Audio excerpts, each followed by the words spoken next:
Um dos documentos assim mais importantes que nós encontramos no acervo do Atílio Corrêa Lima, da família, é uma planta, uma planta urbana, de grandes dimensões, toda desenhada a nanquim, normografada, do plano completo de Goiânia.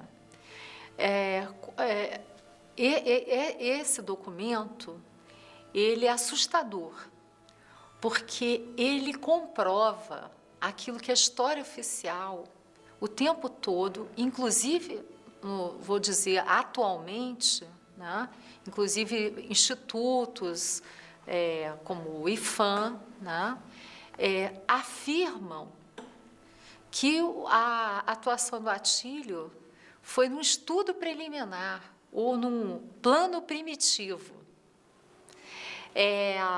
Um dos documentos da época, que foi um livro feito pelo irmão pelo Ludovico, que era um jornalista, Álvares, ele escreve, desenvolve, né, todos os acontecimentos, os projetos na nova capital, mais ou menos umas 250 páginas, há uma linha, uma única linha, essa linha se referindo à atuação do Atílio Corrêa Lima num estudo primitivo da cidade, né?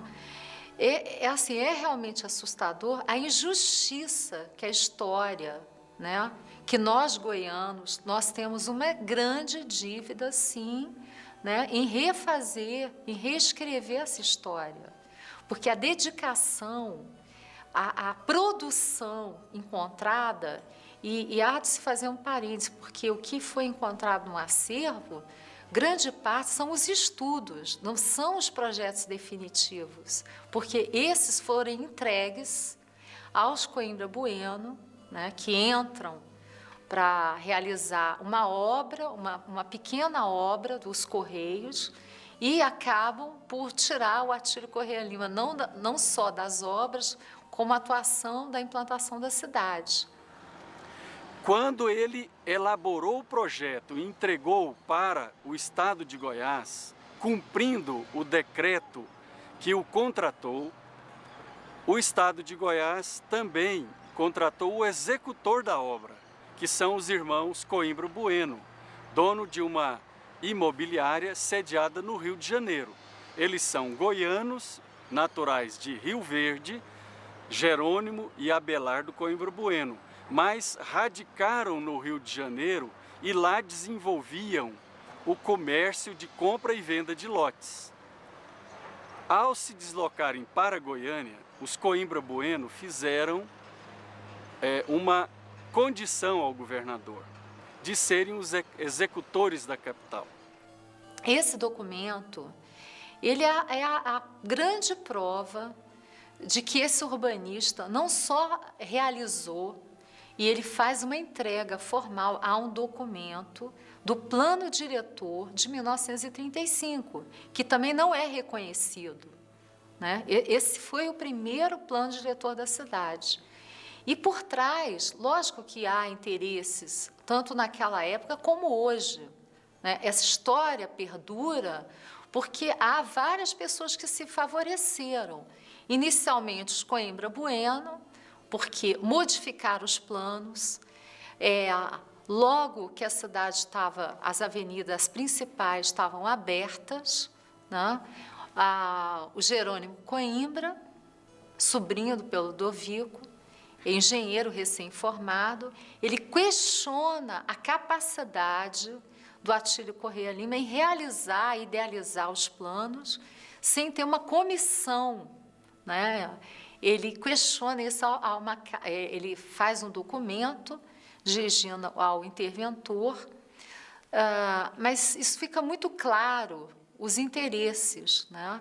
E o Atílio, da forma como ele era, ele se afastou, ele entregou todos os documentos, as plantas, os projetos, e faz uma carta, né, ao interventor, quando ele apresenta o plano diretor, dizendo que, então, aquele contrato que foi estabelecido, ele realizou todo aquele contrato e que então ele pede inclusive desculpas pela demora, né, porque as distâncias eram longas, né, e a partir de então os Coimbra Bueno, além de vender os lotes na capital, no Rio de Janeiro, eles eram funcionários do governo e passaram então a ser os construtores de Goiânia.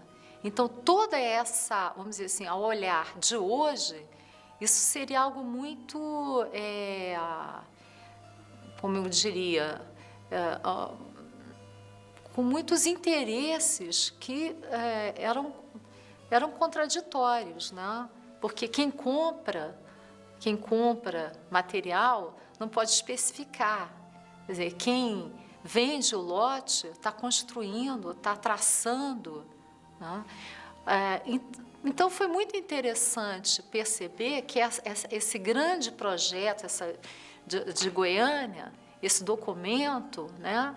Eu nunca tinha ouvido falar desse documento, ele não é referência em nenhum trabalho, porque ele é a prova maior, né, da atuação até o fim da implantação da cidade.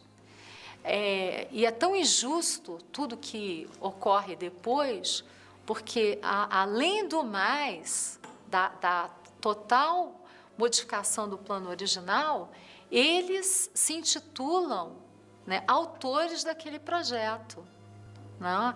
E isso dá o Atílio vem a saber, porque isso sai numa revista internacional, e há um processo contra, né, os Coimbra Bueno. Que eu sei que todas as vezes que os irmãos Bueno falavam sobre o plano, eles nunca mencionaram o nome do Atílio, eles omitiam o nome do Atílio. E isso dava a impressão de que o Atílio nem existia, no caso, né? E quando, por ocasião da saída do Atílio da chefia do plano, o trabalho, a implantação lá na cidade, o Atílio chegou a botar um processo, iniciou um processo contra os irmãos Bueno pela falta de ética de não citá-lo e às vezes até desmerecer do plano. Isso é verdade que eles chegaram até a modificar o plano. E há, além de tudo, nessas modificações do plano, há alterações em áreas verdes, nas áreas verdes que no plano elas eram para ser preservadas e que foram alteradas para aumentar a quantidade de lotes no setor oeste, áreas que foram doadas à igreja em troca de favores e de apoio político. E nesta condição de executores, de empreiteiros, de construtores, os Coimbra Bueno foram alterando gradativamente o plano original e, aos poucos, em nome de Atílio e da cidade planejada, foram transformando espaços livres, áreas verdes, praças e parques em lotes comerciais colocados à venda. Mais de 8,5 milhões de metros quadrados de áreas verdes, de espaços livres, não só parques e praças, mas também de escolas, centros comunitários e outros bens de uso especial, de uso coletivo, foram privatizados por obra e graça iniciada na época de Atílio Correia Lima. Só no setor Bueno, onde nós estamos aqui no Parque Vaca Brava, os Coimbra Bueno dilapidaram 356 mil metros quadrados de espaços livres. No setor oeste, o Parque dos Buritis perdeu 2/3 da sua área, que foram transformadas em lotes comerciais por obra dos Coimbra Bueno.